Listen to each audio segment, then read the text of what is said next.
Yeah, this class will be probably 10 or 11. So this is your Introduction to Abnormal Psychology, Psych 239. The course numbers here, the 100 level courses are typically not university transfer. The 200 level courses are. 201A, 202A is generally the progression to get to 239, but you don't need both of those. I think there's a prerequisite for just one of them. My name's Dana Layton, for those of you who don't know me. 3 of you do already. You've already been in my classes. 4? No, you haven't been in my class before. Okay. And so if you get particularly anxious after we talk about the requirements for the course, go talk to one of the people who's been in my course before, and maybe they can talk you down a little bit. It's not actually all that intense of a course, so that's the good news. So what I generally like to do is to find out a little bit about who you are, and that's what I was talking about, these index cards. That's kind of how I find out a little bit about you. So here's some information that I would like to get about you. You're welcome. Cheers. Your name, obviously. That's a good way for me to know how to refer to you. If you have a nickname or a preferred name, let me know that. Thanks. And what program you're taking here. That is, are you a university transfer, associate's degree? Maybe you're taking a substance abuse certificate, which this is a requirement for that certificate, I think. Or maybe you're in a dental or nursing program or whatever. This would be a good course to take for nursing, by the way. I've had more than a few students who've taken abnormal psych and have gone into psychiatric nursing afterwards. What you do in your spare time? Do you have any hobbies or pastimes? And I'd like to know why you're taking this course. For some of you, it may be a required course. For some of you, you're filling a social science requirement or a general education requirement. For some of you, it might be that you're just curious. And some of you might be interested in maybe even being psychologists.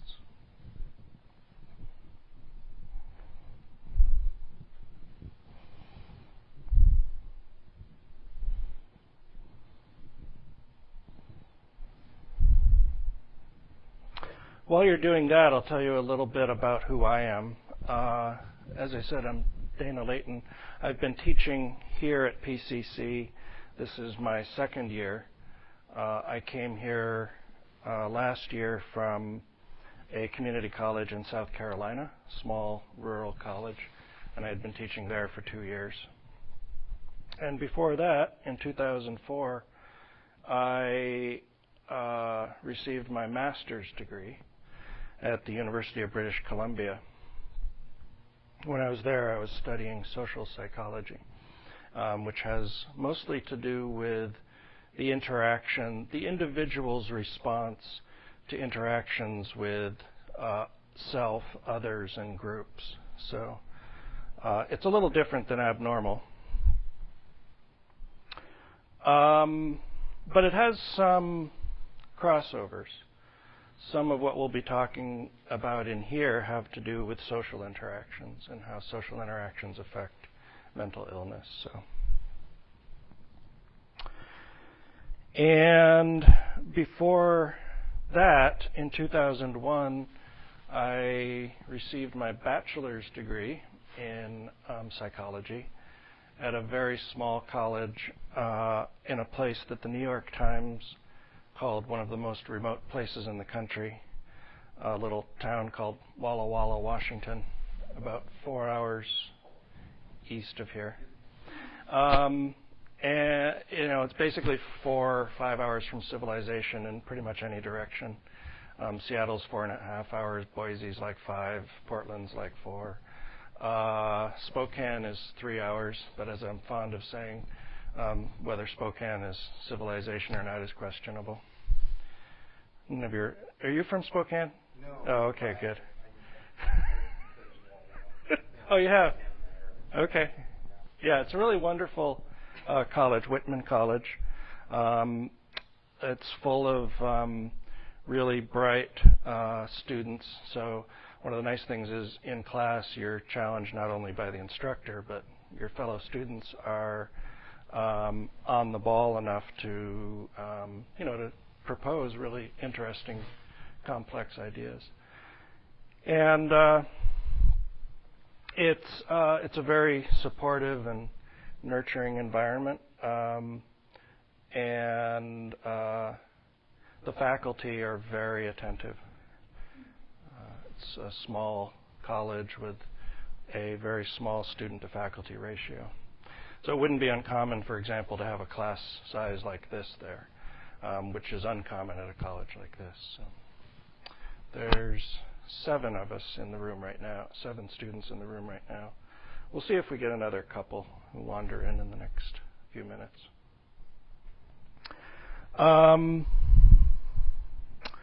What else? Before Whitman, I did my transfer work at community college in California. I graduated with an associate's from Sierra College, which is in the Sacramento area, and I went to about 3 different community colleges in the Sacramento area too. And so I'm familiar with the community college and the pressures that community college students have with trying to balance work and school and maybe home obligations, family obligations. So, what else?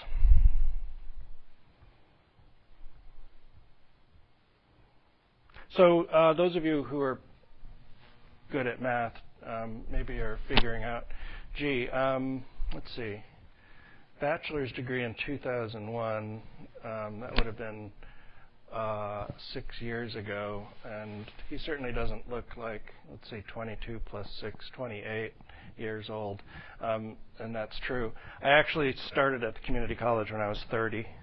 This is my second career. My first career was software development. I did computer programming and systems design for businesses to run their order entry, order processing, inventory, accounting systems. So that for me, it got boring after about 15 years, and I decided that people are probably more interesting than computers. So here I am, studying people. What else to tell you? What else to tell you?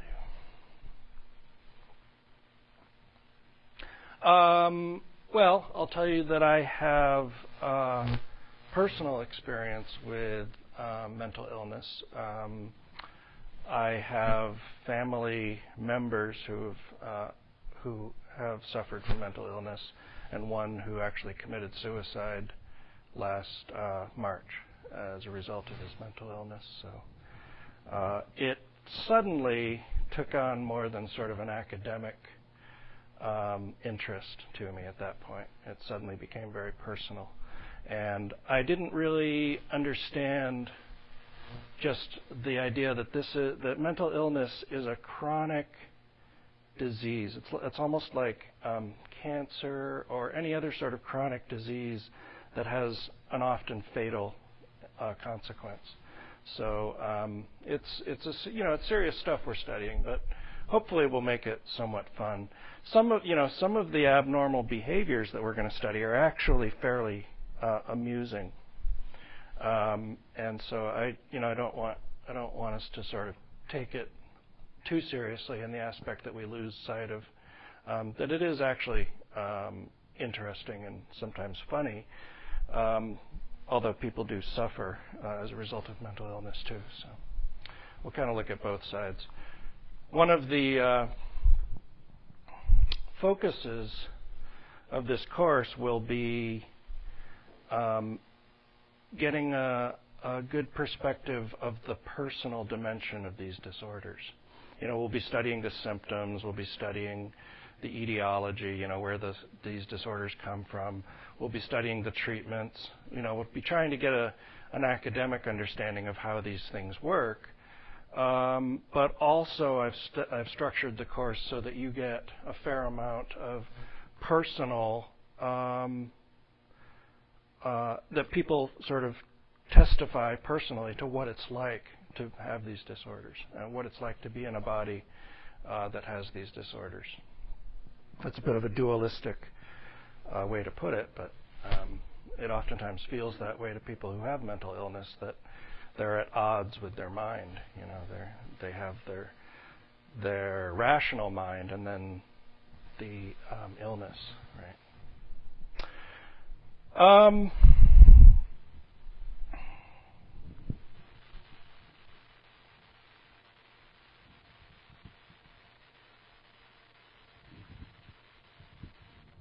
I'm not going to ask you that question yet.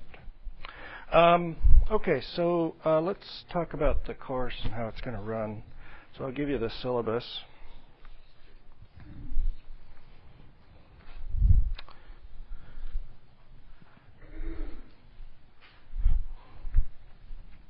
Okay, cheers.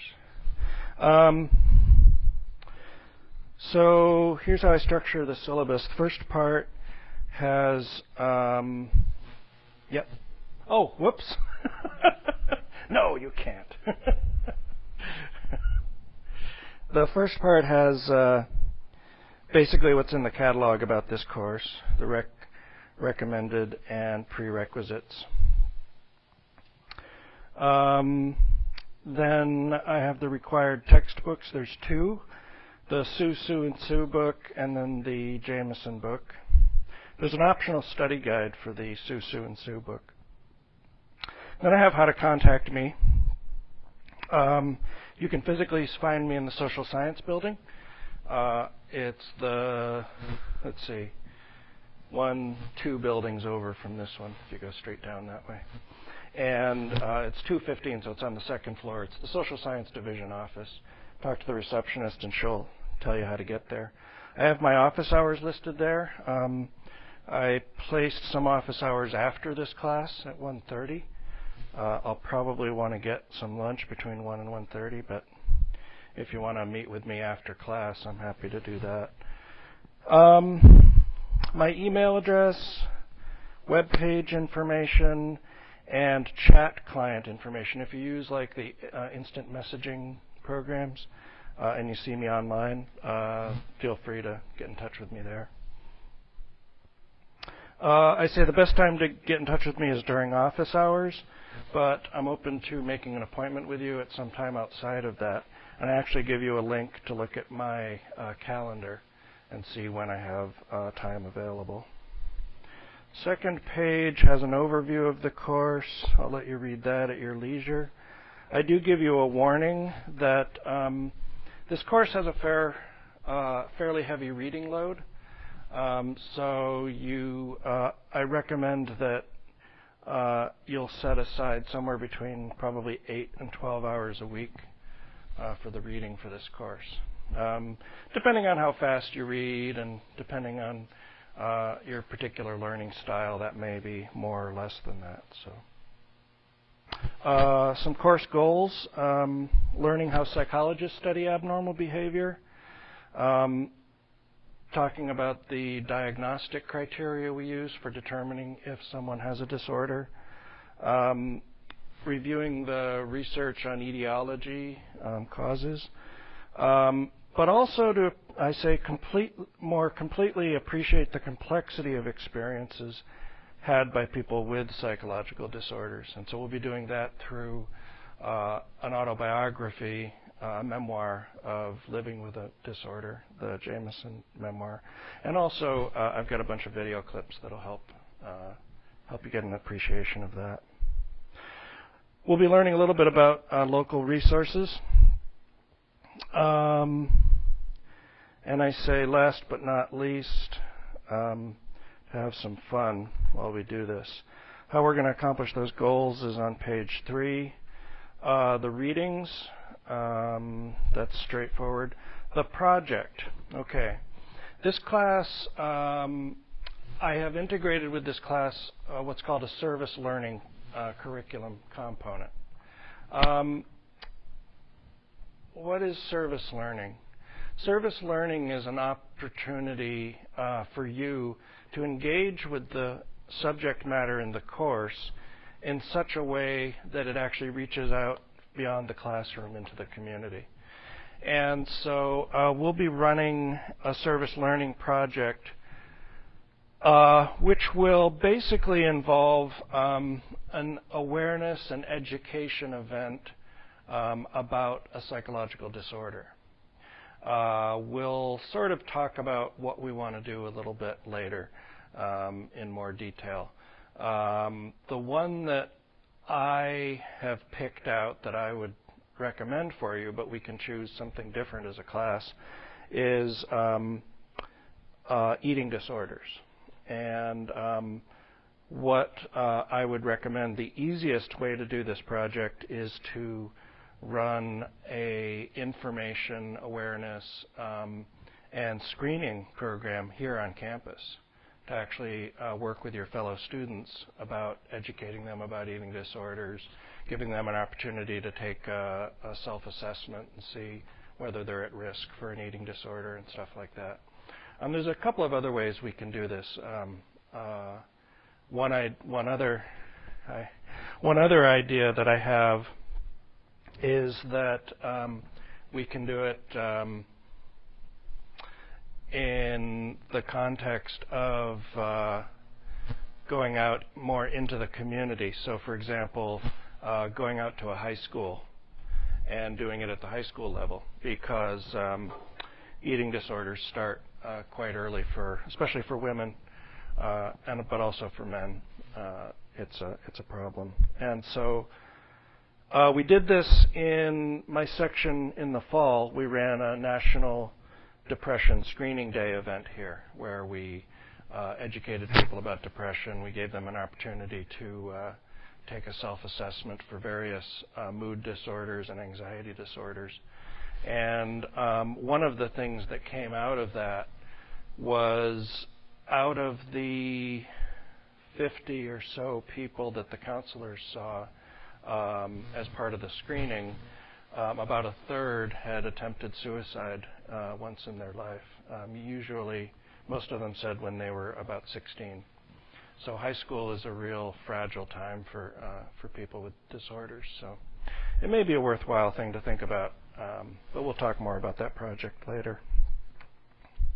I'm going over page 3 on the syllabus. Assignments.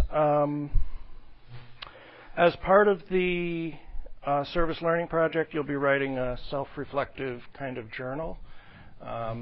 Basically, just your experiences with being part of the project and reflecting on the disorders and how that affects you and how what you've learned from the process of working with other people and that kind of thing.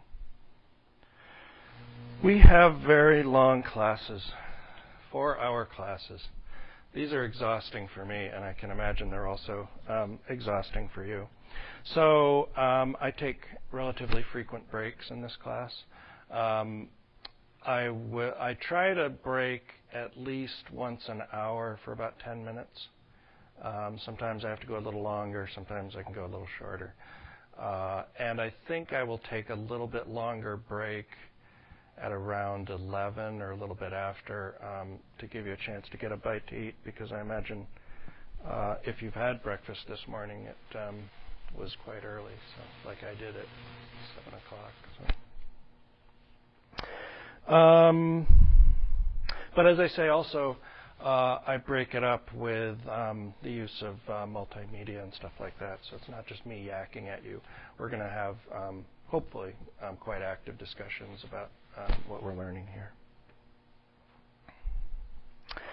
Grading and assignments. Okay, so here's how I break out the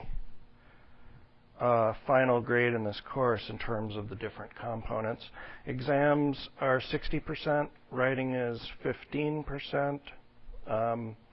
The project that you're engaging in will be worth 20%, and class participation is a mere 5%. The reason that class participation is so low, I typically make it 10 to 15%, but partly the participation is folded into the project score, the service learning project. There will be 2 exams, a midterm exam and a final exam. Neither of them is cumulative, so they only cover the material that you're learning either from the beginning of the course or since the midterm, respectively. So each one is worth 30%. That's a significant piece of your grade, so it'll be worthwhile doing well on those. I typically use a combination of multiple choice, fill in the blank, and short answer essay questions on the exams. I always give you a study guide prior to the exam, which will list the parts of the chapters that I'm taking questions from. And that'll help guide your studying in the week prior to the exam. I release that usually about a week before the exam.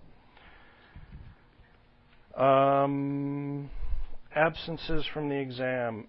Please let me know if you'd like to take an exam early. If you know you're going to be absent on an exam day, just let me know, and I can arrange to have you take it maybe with another class if I'm taking exams with another class that week, or just privately with me or in the division office, so that's not a problem.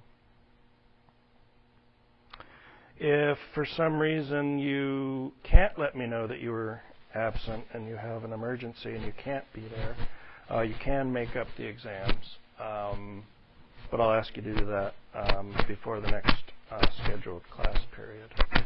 Okay.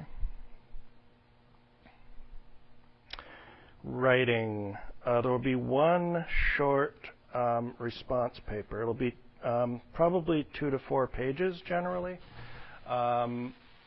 Relatively short, and it'll probably be a reflection on the memoir that we're reading, An Unquiet Mind, by K. Redfield Jamison. Has anybody read that already by any chance?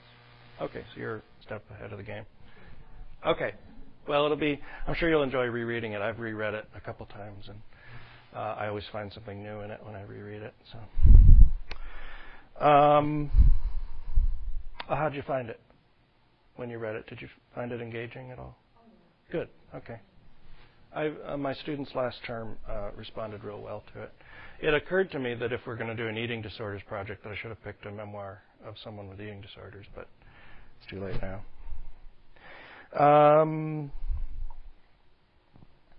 Late papers will be accepted, but there's a significant penalty, 50%, so I would advise getting them in on time. I'm happy to give you an extension on the due date if you know in advance that you're, for some reason, not going to be able to get it done.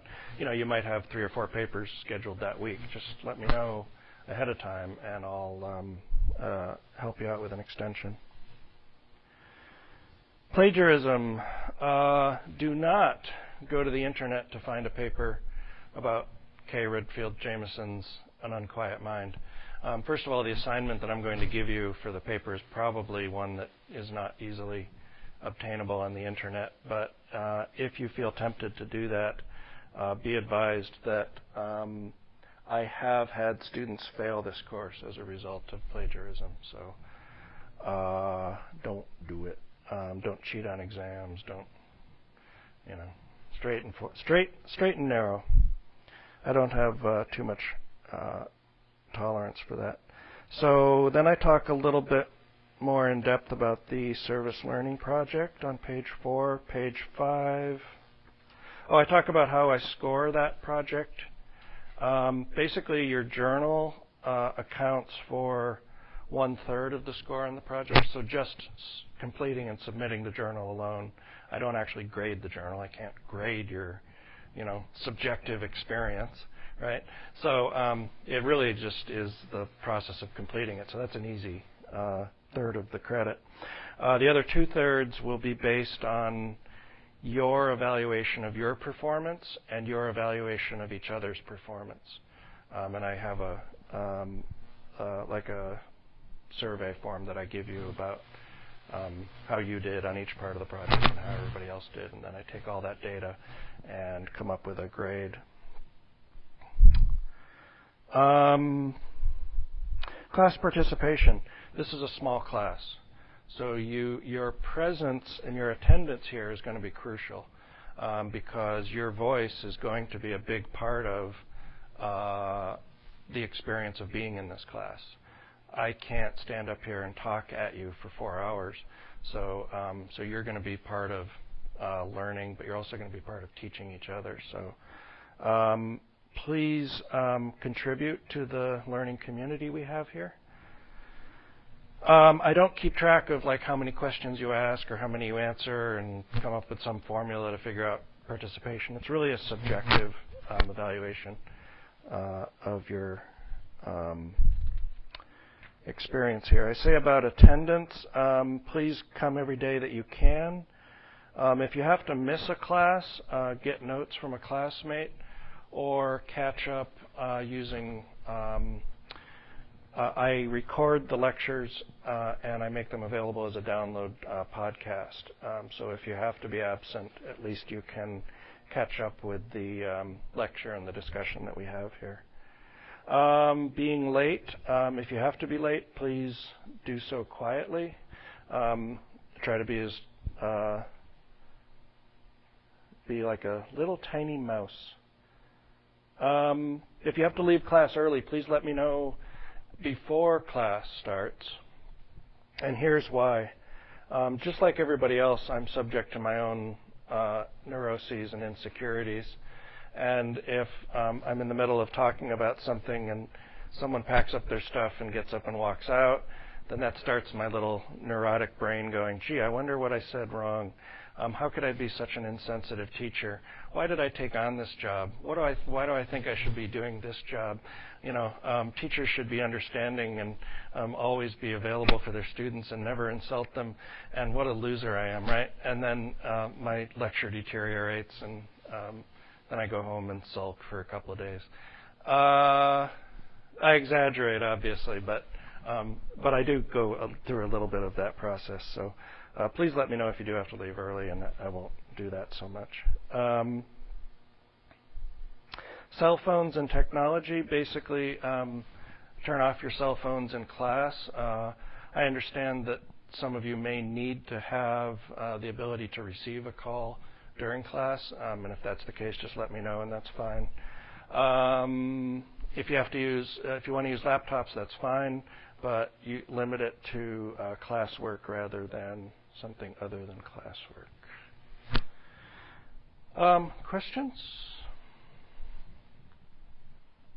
I'll let you read this at your leisure and ask me more about it as we go along.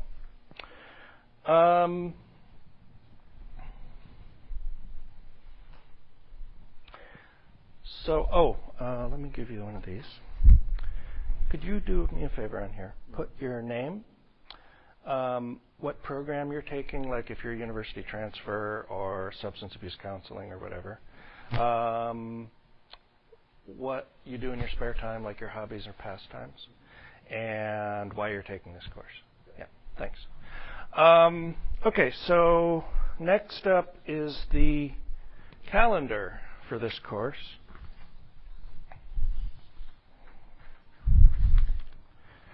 And you're welcome. This is a listing of all of the assignments for the course, when the readings are due, papers, exams, stuff like that. You're welcome. We have 11 weeks together, including the final, so we're going to be moving right along on this stuff. Typically, you'll be reading 2 chapters per week. So you'll need to, sort of keep up on the reading and not fall behind, because if you fall behind 1 week, you're then reading, 4 weeks. Plus, you're typically going to be reading a fair amount of the Jameson book. So it would be hard to fall behind. I list the topics that we'll talk about in class that week, the reading assignments that are due for that class session. So for week 2, we're going to do some planning for the service learning project, but we're also going to be talking about contemporary views of abnormality and perspectives on abnormal behavior. And so you'll want to read Sue and Sue chapters 1 and 2 before we meet next Friday. And in-class exercises is things that I schedule to be doing sort of in-class time. So we'll actually, there's a couple things I have in here, group work things that we'll be doing, but we'll be doing more than that. We start talking about the Jameson memoir in week 3. So in addition to the chapters 3 and 10 in Sue and Sue, you'll also be reading the prologue in part 1 of Jameson. I think you'll find the reading for, when you read the Jameson book, you don't have to, read it intently for content. It's not like reading the textbook where you have to read that relatively intently to get the content. The Jameson book will be more of a, almost like a pleasure read. But I do want you to kind of just be aware of the themes. But we'll have a discussion on week 3. We'll discuss the prologue in part 1 in class and see if we can draw out some themes and similarities that you find. The 5th week has your midterm, which will include 5 chapters, 1 through 4, 8, and 10. And then the service learning project I've tentatively put in week 8. That is National Eating Disorders Awareness Week. So if we do the Eating Disorders project, that would be the logical week to do it in, but we don't have to do it that week either. The service learning journals will be due the week after that. There's a paper for the Unquiet Mind, which will be due just before the final. And then we have the final. Please be advised this calendar is subject to change. Things happen.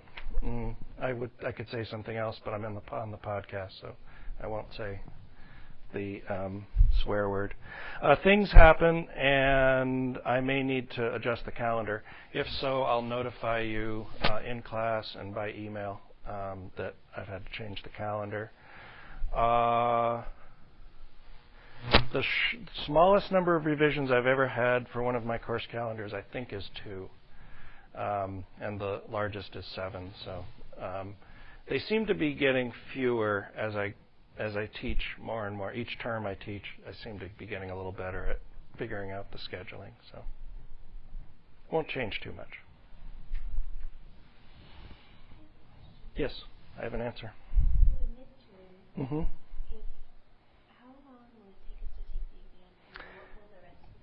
Good question. Yeah. Yeah. Actually, the exam itself will probably take you only about an hour to an hour and a half, and I don't have anything else scheduled for that class period. That gives me a little bit of flexibility in case I need to throw something in after the exam. Like, we may want to do some service learning project planning after the exam or something like that. But I try not to have you read material for lecture that is going to come after the exam. Those of you who have taken intro psych in memory, what's it called when later learning interferes with your memory for prior learning? Do you remember? What's that? It's a form of interference. Proactive interference, yeah. And so I try not to create a situation where I'm creating proactive interference. So that's why I try not to do any lecture after exams if I can avoid it. Okay. So we have to have chapters 1 and 2 read by next week? Yes, please. Yeah. This class is not easy. On the other hand, this class isn't really, really hard either. For one thing, those of you who have taken me in Intro Psych know that I talk about this. The idea that many people will come into an Intro Psych course especially thinking, oh, it's just all common sense. But then they find out, gee, I have to learn a real vocabulary and stuff like that. We're going to be learning another set of vocabulary, but your experience in Intro Psych will really help you out in terms of being able to understand the vocabulary that we're learning when we talk about psychological disorders and mental illness. So the psych department here has pretty high expectations.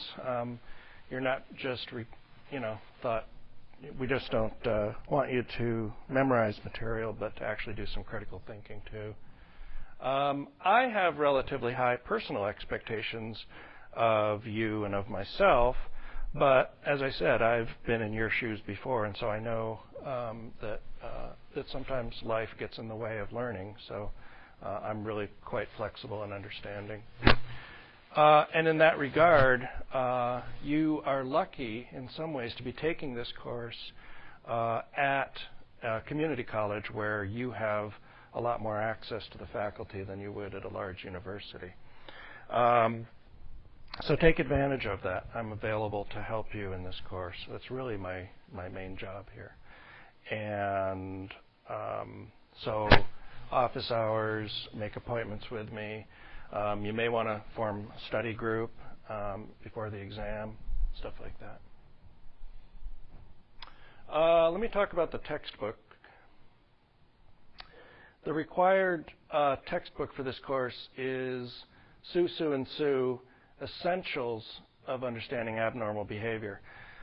This is what's known as a brief version of the textbook. Sue, Sue, and Sue have a larger version called, just called Understanding Abnormal Behavior. And this is sort of a condensed version of that larger textbook. Does anybody have a copy here by any chance? Can you pull it out for me? Thanks. So when I reviewed the textbooks for this course, this stood out mostly because I think that the writing is actually quite good. It reads quite well. It has all of the essential information that you need to know about these disorders, but what it doesn't have that the thicker version of this book has are some tables and boxes with personal anecdotes and stuff like that. But I'm supplementing that with class discussion and lecture and videos. The one weakness this does have is it doesn't do a lot with DSM-4 criteria and diagnosis and diagnostic stuff. So I'm going to be supplementing that with photocopies for you. Each chapter is relatively short because it is an essentials book. So let's see how big, for example. Chapter 1 and 2 combined is about 60 pages. So hopefully that won't be too bad for 1 week's worth of reading. And each set of 2 chapters is right around that same amount. So I'd like your, as we go along, I'd like your feedback on the textbook too, how you find it in terms of reading, how you find it in terms of coverage of the material. I think it's quite good. Also, it's a lot less expensive.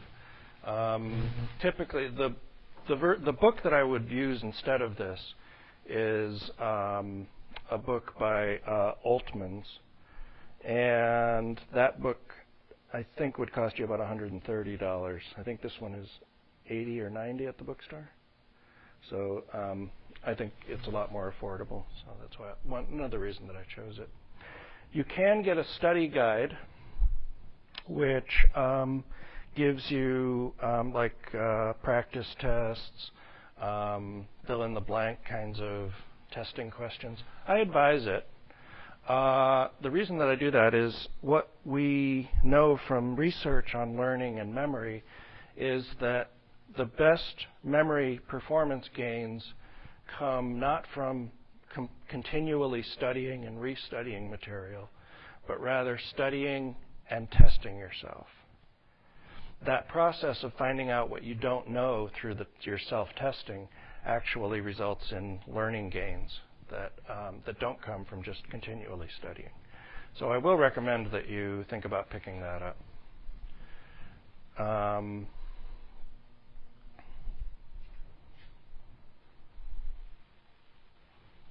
Any questions on the text first? Supplemental reading. We're going to read,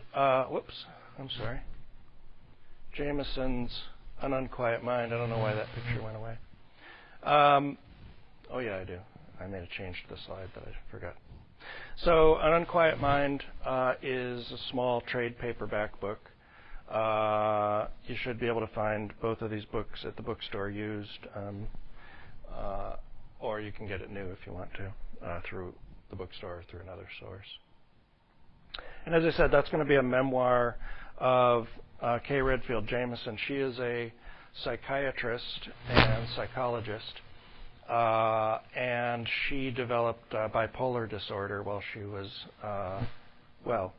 it fully developed while she was an undergraduate in college and in graduate school. And it's about her experience of living with bipolar disorder, but also living with the family of a bipolar disorder and her experience of social support in her social networks and how that affects her disorder. So it's really quite a good read. And you can read. I read through it pretty quickly, and I don't read very fast, so it should go easily for you. Service learning. As I said, the Service Learning Project is a way for you to be of service, having learned what you've learned about what we'll learn about eating disorders, and to provide screening, referrals, education, and what's really important in abnormal psych and in mental illness is reducing the stigma that's associated with mental illness. It's a real problem in our society. Having a psychological disorder is very stigmatizing. And it's partly because people don't really understand psychological disorders very well. Oftentimes they'll think of a psychological disorder or a mental illness as a weakness of will, something weak about the person if they're depressed or something. Why don't you just, in this culture it's like, why don't you just pull yourself up by your bootstraps, right? This very individualistic kind of culture. And so one of the things that this does is it brings the disorders out into the public and says, hey, look, this thing's not really as scary as you think it is, and it's it's something that's treatable. It's something that people live with every day. So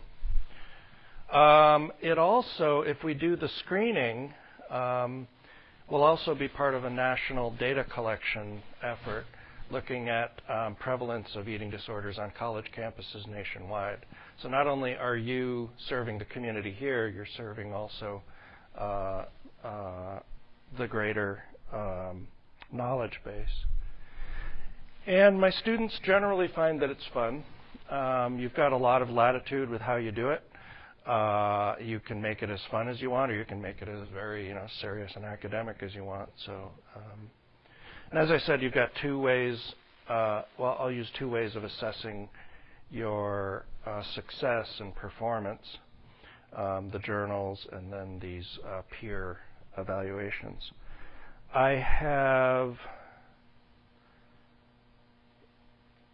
I'm trying to think of what the grades have been for the Service Learning Project.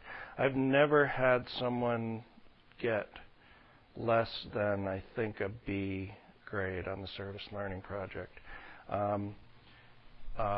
Generally, people respond to this really well, and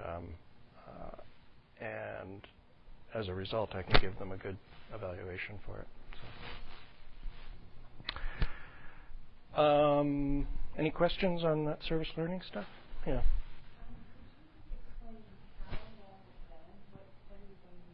Sure.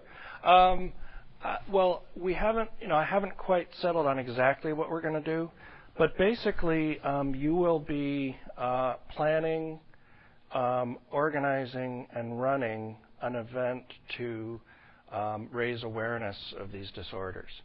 So there's an organization called Screening for Mental Health, and they provide a kit of materials that'll help you to actually plan, organize, and put on this event, which includes publicity materials. It includes educational materials like a DVD or videotape that you can play,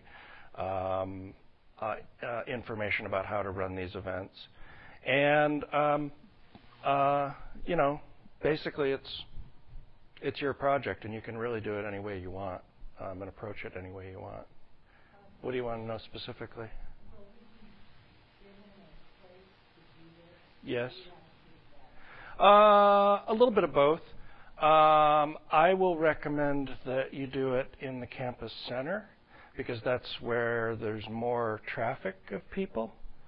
And also, I will recommend that you do it near the counseling center because we'll be coordinating with the counseling center and the counselors to, if we do the screening part, which is optional, but I think we should, if we do the screening part, the participants, people will walk up to the table and you'll say, would you like to take a screening for risk disorders, for eating disorders? And they go, yeah. And so they fill out a screening form. And if they score high enough, then the counselors will help them find a referral to a service agency that can help them get treatment for the eating disorder.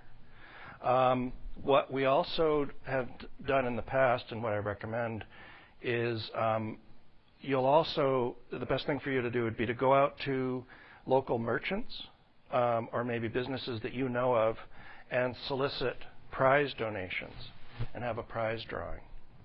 And that way it kind of gives someone a reason to come up to the table and sign up for the prize drawing. Oh, but while you're doing the prize drawing, do you want to fill out the screening form, right? And so last time we gave away we gave away 2 spa treatments at some hot springs, Bonneville. Does that sound right? Bonneville Hot Springs.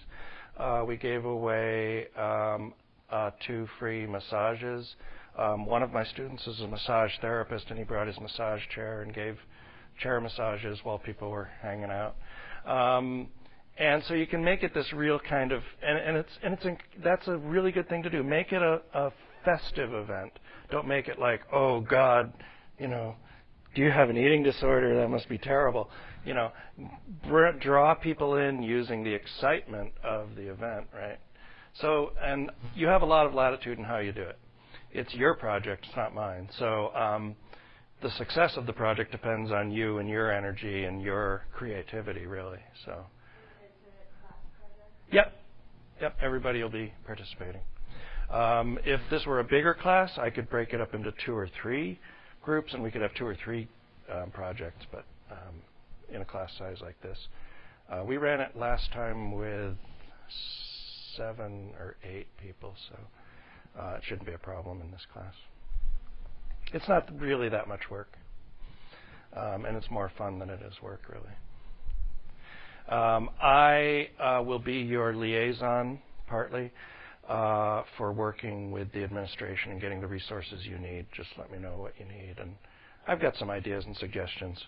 And I can actually show you some videotape of what the project looked like last term. I haven't edited it yet, but I can show you the unedited version. Other questions? Any other questions or concerns? Okay. I think you'll find it, my students in the past have really responded well to it. So, one of the things we did, this was in South Carolina when I ran the eating disorders event there. I'm a sort of a thrift store junkie, right? And so I was out at a thrift store and I saw this, one of these like professional kind of bathroom scales with the big dial on it that has your weight, right? And so I modified it where I took the numbers off the dial and I put things like fabulous and smart and gorgeous and stuff like that instead of numbers for weights, right? So it's a way to kind of change your, it's like, hey, come and check out your weight, right? And they go like, no, and they're like, well, you can find out if you're fabulous. Yeah. So yeah, okay. So as I said, the journals are basically going to be reflective. It's not like a research paper. It's your experience, and that's what I want to read about, what your experience with this event was. I may give you specific questions to respond to, and you can do it pretty much any way you want. Do you want to do it handwritten? Do you want to do it on a computer? Do you want to make it a blog? If you know how to do blogs, or do it in like a mailing list, or do it as a public forum with everybody contributing all together.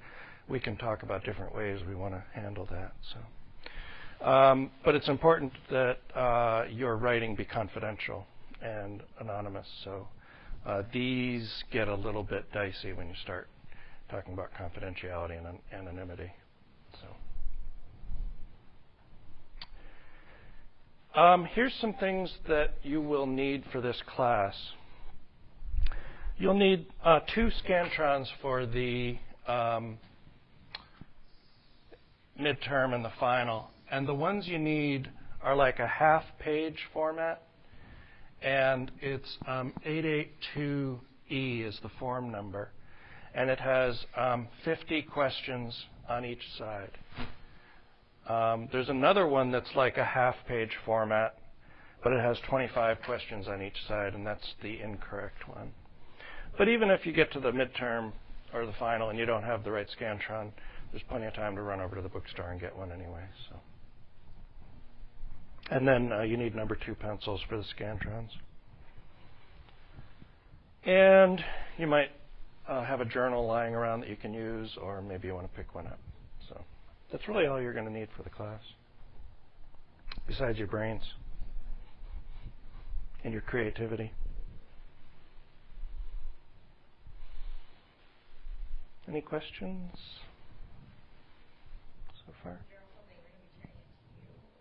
Yes, you'll be turning it into me. I will read it and return it to you. Yeah. Or shred it if you don't take it back. Okay, let's take a break now.